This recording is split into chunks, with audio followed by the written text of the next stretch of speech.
Assalamualaikum warahmatullahi wabarakatuh. Halo teman-teman, berjumpa lagi bersama saya. Perkenalkan, nama saya Abis Sabihis. Saya adalah seorang guru ngaji dan orang yang tertarik dengan isu-isu agama, isu-isu filosofi dan spiritual. Karena memang perjalanan saya itu sekolah dari agama, backgroundnya ya.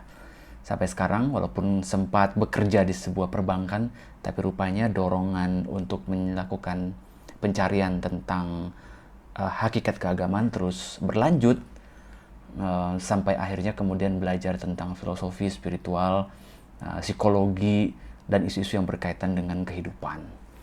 Nah, kali ini izinkan saya untuk belajar lagi tentang satu isu yang jarang banget dibahas dalam agama, terutama dalam agama Islam ya. Background saya adalah Islam.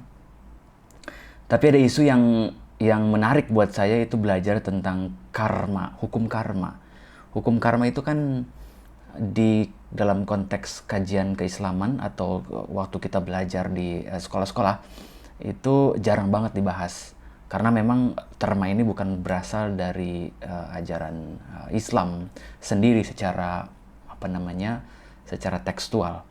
Bahkan mungkin dikenalnya ajaran dari Hindu. Tapi namanya pelajaran-pelajaran bagi saya itu semuanya baik untuk dipelajari sepanjang kita bisa mengambil hikmah ataupun wisdom ataupun manfaat dari pelajaran tersebut. Dan guru saya pernah juga bilang bahwa kita nggak ada masalah memetik buah dari pohon lain untuk kita nikmatin, untuk membantu perjalanan batin kita. Kita nggak masalah berteduh di bawah pohon lain ya, dengan kita menikmati rindangnya pohon itu. Artinya ini suatu pengibaratan bahwa kalau ada satu ajaran agama mengajarkan satu hal yang baik, ya kenapa enggak kita untuk belajar kepadanya. Nah oke. Kenapa saya tertarik dengan belajar tentang karma, apalagi ada sebuah buku yang ditulis oleh Sadhguru, kalau nggak salah nanti bisa teman-teman cari, itu buku yang sangat bagus banget menjelaskan tentang hukum karma. Karena selama ini kita kalau belajar karma tuh identiknya dengan ya penderitaan gitu, kesengsaraan, apalagi kita bahkan mendengar itu karma lu gitu, terus gue dapat karmanya gitu kan. Jadi seolah-olah kata-kata karma itu punya hanya punya konotasi negatif. Bahkan bukan hanya punya konotasi negatif, tapi untuk digunakan buat ngejudge satu perbuatan baik yang orang lakukan maupun yang kita lakukan. Apakah pengertiannya seperti itu apa enggak? Ya, oke. Jadi introduction-nya adalah seperti itu. Kata-kata karma sering digunakan untuk menghakimi diri sendiri ataupun menghukum orang lain. Karma sering dikaburkan dan dilebihkan penggunaannya. Bahkan istilah karma dalam kebanyakan kasus itu disalahgunakan. Yang tadi saya bilang, digunakan untuk penderitaan orang lain. Contoh misalnya, kalau berbuat buruk akan mendapatkan hukuman ataupun efek negatif, keburukan. Kalau berbuat baik maka akan dapat kebaikan.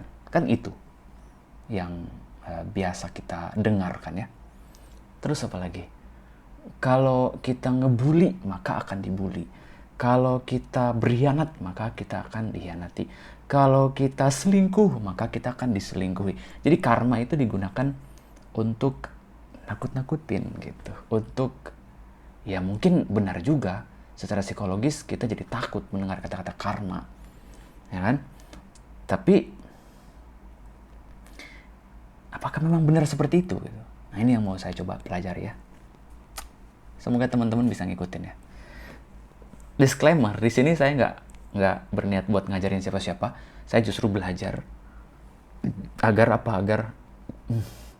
pembelajaran saya ini bisa saya dokumentasikan dan juga bisa saya tonton ulang supaya lebih bisa melihat sejauh mana saya bisa memahami apa yang saya pelajari gitu ya. Oke. Jadi bagaimana kita menjawab misalnya ada sebuah kenyataan, mengapa hal buruk terjadi pada orang baik? Sering ya? Mengapa hal buruk terjadi pada orang baik? Mengapa nasib baik begitu sering berpihak pada mereka yang tampak jahat. Ini dua nih. Ya.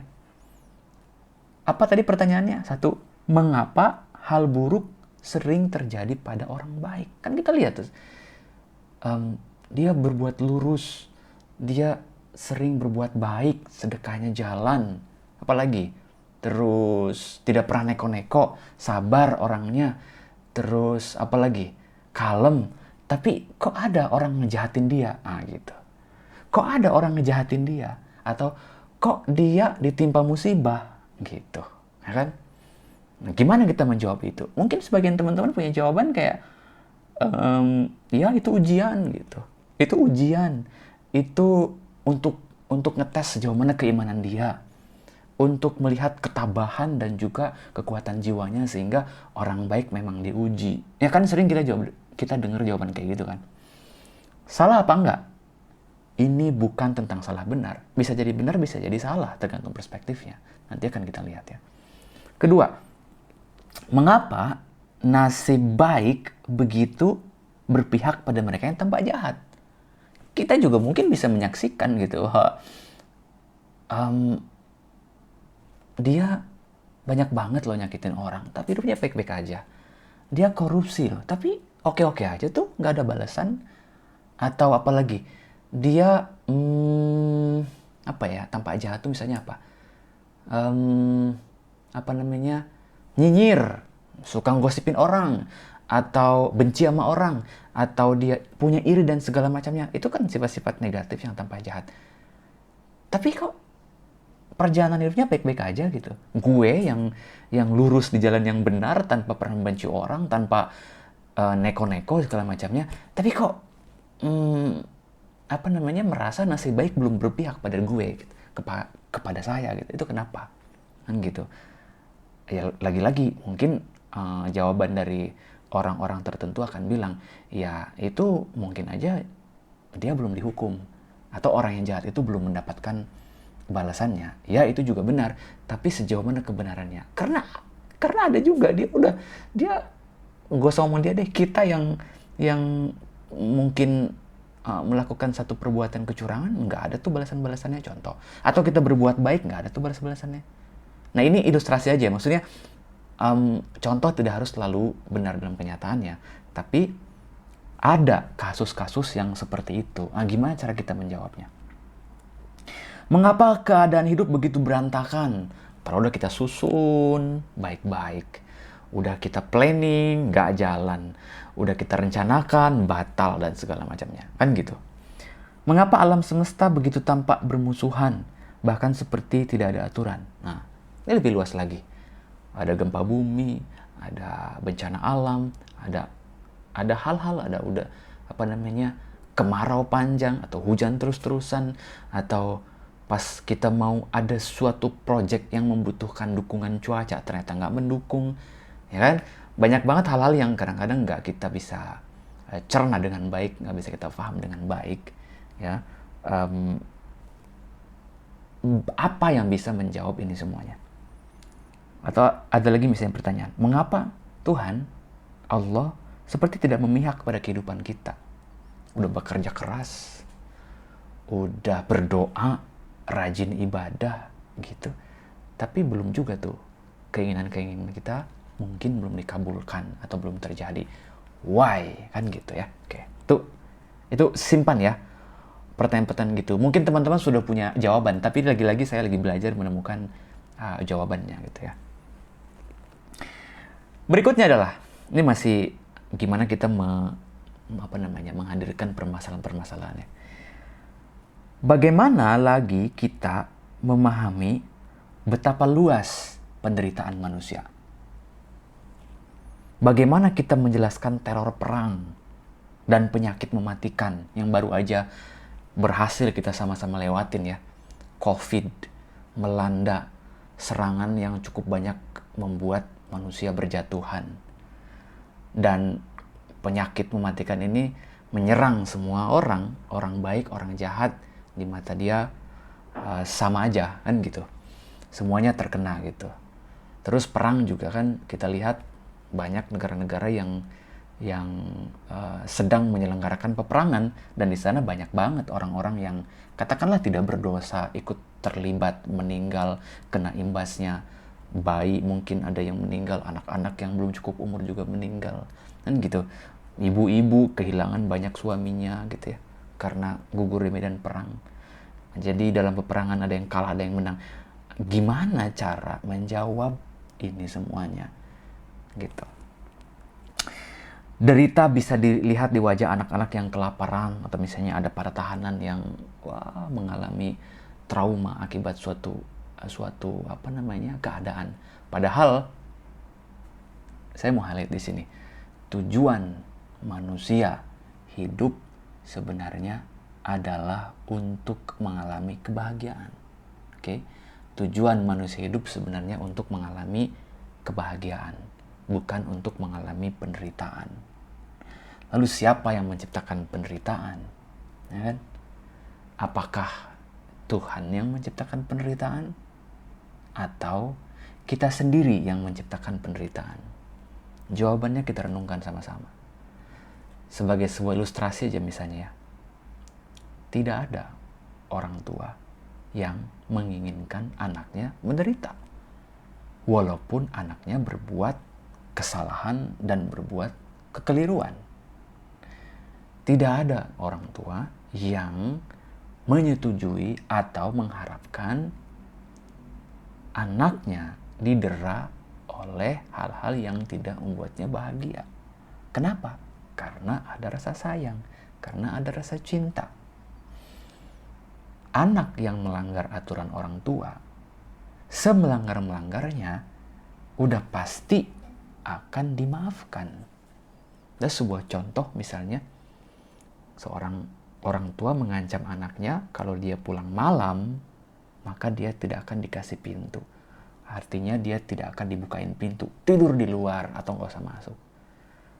Ancaman ini itu tidak akan dilaksanakan kalau benar-benar kenyataannya jadi kejadian. Let's say anak itu pulang jam 2, bahkan dalam keadaan mabuk lagi kan, atau dalam keadaan kurang baik. Tapi tetap aja kan orang tua akan memaafkan dan kemudian akan memberinya pintu masuk walaupun dia udah berbuat kesalahan. Artinya orang tua tidak ingin anaknya lebih menderita. Bukankah kita adalah ciptaan Tuhan yang disayang juga oleh Tuhan? Artinya mungkin saja Tuhan tidak memberikan penderitaan kepada kita, tapi bisa jadi kitalah yang dengan keliru melakukan satu perbuatan sehingga efeknya membuat kita menderita. Itu direnungkan ya. Jadi bukan saatnya lagi nyalahin Sang Pencipta. Kenapa aku dikasih penderitaan? Kenapa aku tidak dikasih? Kenapa aku tidak diberikan juga kebahagiaan atau kesuksesan ataupun keadaan yang baik ya? Jadi stop untuk nyalahin pihak di luar, baik agama, sosial, politik, orang tua, tetangga, keluarga, ataupun Tuhan. Tapi lihatlah ke dalam diri kita. Jangan-jangan keadaan yang tidak menyenangkan itu adalah hasil daripada perbuatan kita sendiri. Jadi untuk menjawab pertanyaan-pertanyaan tadi, banyak masalah tadi itu, mungkin jawaban yang paling tepat untuk menggambarkan persoalan itu adalah karma. Ada kata karma. Ya. Kenapa? Karena karma adalah dasar kehidupan yang nggak bisa dihindari. Gimana cara menjelaskannya? Karma adalah dasar kehidupan yang tidak bisa kita hindari, yaitu suatu mekanisme yang menetapkan bahwa kita tidak mampu menghindari konsekuensi dari tindakan kita sendiri. Ia seperti sebuah siklus yang terasa membuntuti kemanapun orang itu atau kita pergi. Ya. Karma adalah satu-satunya konsep di dunia yang membahas tentang kebingungan manusia ketika menghadapi penderitaan. Karma adalah satu-satunya logika yang sanggup menjelaskan kesemrautan dunia tempat kita hidup. Saya kasih sebuah contoh lagi misalnya. Em, Kalau ada anak yang kelaparan, kalau ada pengemis di jalanan, itu sebenarnya salah siapa? Itu adalah karma siapa? Itu siapa yang sekiranya patut disalahkan? Mungkin kita menyalahkan keadaan atau pemerintah atau orang itu sendiri. Tapi dalam kenyataannya bahwa bukankah itu juga hasil daripada keputusannya? Bukankah itu juga hasil daripada sikap dan perilakunya di masa lalu? Sehingga berakibat seperti itu. Keadaan kita sekarang adalah hasil dari keputusan kita di masa yang lalu. Hasil dari cara kita berpikir. Hasil dari cara kita memutuskan sebuah masalah. Ya kan? Jadi, tidak ada yang kebetulan. Contoh lagi misalnya, tidak akan ada orang yang tiba-tiba sakit diabetes misalnya ataupun kolesterol kalau bukan dia sendiri yang memupuknya sejak awal dia hidup. Dengan cara apa? Makan sembarangan. Tidak punya pengetahuan makanan-makanan yang menyehatkan. Sehingga semua yang enak dimasukin, akibatnya apa yang dimakan itu menumpuk di dalam tubuh. Jadi penyakit tidak datang secara tiba-tiba. Ya. Terus apa lagi ya? Misalnya contoh lagi. Gempa bumi misalnya kan. Kan banyak orang-orang yang bersalah. Banyak orang-orang yang tidak bersalah meninggal. Kenapa bisa diterpa seperti itu? Karena misalnya dia berada di tempat terjadinya lokasi gempa itu. Dengan kata lain, saya membedakan ada karma individu yang bisa ditanggung sendiri karena perbuatan sendiri, ada karma kolektif, kita menanggung akibat dari perbuatan orang lain. Oke? Orang tua bertengkar, kita yang kena dampaknya. Itu karma kolektif. Ya kan? Apalagi ya kira-kira? Ya banyak hal yang bisa kita coba pikirkan sama-sama kan gitu. Jadi di bagian ini, dalam beberapa bagian ke depan saya akan belajar atau berbagi tentang hukum karma yang ternyata tidak simpel. Tidak hanya sekedar kebaikan dibalas kebaikan, keburukan dibalas keburukan. Enggak, justru ini dasar kehidupan banget yang perlu kita pahami supaya tidak menciptakan karma-karma baru di masa depan. Mungkin dalam hukum akal yang lebih bisa dimengertinya adalah hukum tabur tuai, ya kan? Barang siapa menanam dia akan memetik gitu. Kalau nggak menanam ya nggak akan memetik. Jadi karma adalah karma adalah cara bekerja di dalam level hukum tabur tuai ini. Konsekuensi dari sebuah perbuatan yang nggak bisa dihindari. Sekarang pikirkan, sebelum nanti saya akhiri sampai di sini dulu, nggak usah panjang-panjang ya. Sekarang sama-sama pikirkan gitu.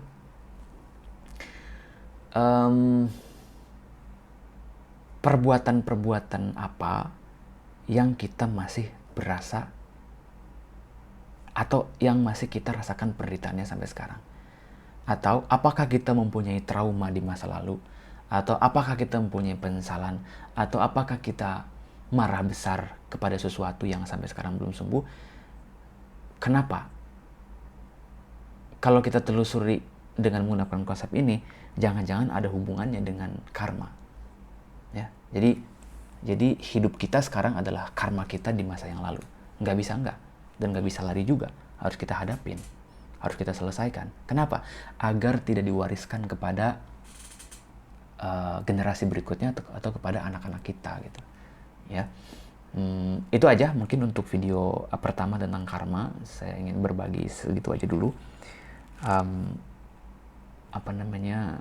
Di video berikutnya saya akan membahas tentang teka-teki abadi karma, bagaimana karma itu bisa muncul, dan bisakah kita memahami karma jauh lebih dalam dibanding yang sudah kita pelajari selama ini. Terima kasih. Assalamualaikum warahmatullahi wabarakatuh.